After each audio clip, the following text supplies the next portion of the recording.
Hi, and welcome to this week's edition of Enrichment, where we talk to small businesses and owners and entrepreneurs on strategies and best practices. Although small businesses are often at a disadvantage when competing with bigger companies, they can have one advantage. They can always be smarter than they are. So let's get right to this week's topic.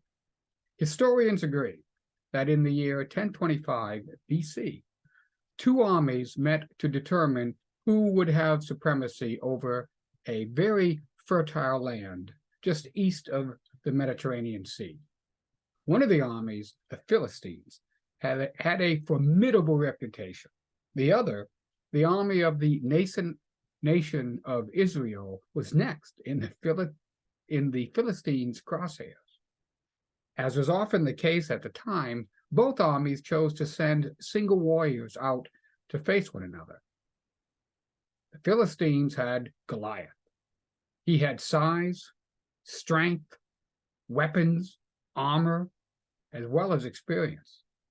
However, Goliath's experience was one of his weaknesses.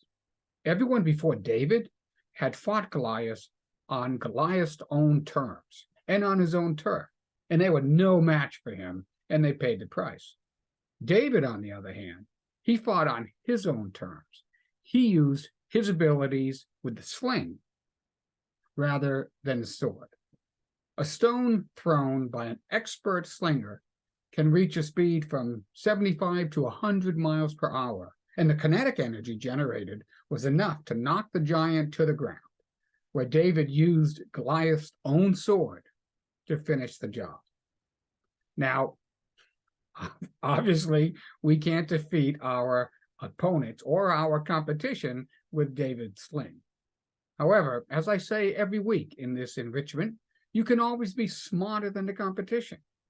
The most important advantage that your small business has is speed and flexibility and adaptability. Big businesses may seem as intimidating as a battleship, all big guns, armor plating, massive bulk. However, therein lies its weakness. With the inherent forward motion of all that tonnage, a smaller boat, or in our case, a smaller business, can easily outmaneuver the competition. Large companies, they need to target everyone in order to support themselves. But small businesses can focus their efforts on more specific clients. Niching customers is a big advantage to small businesses. And of course, as alluded to a moment ago, small businesses can be faster. Without the cumbersome bureaucracy of the bigger companies, you can consistently readjust and win the client using whatever new strategy is necessary at the time. While big companies are often seen as aloof and indifferent, a smaller enterprise can connect and engage with the audience on a much more personal and authentic level.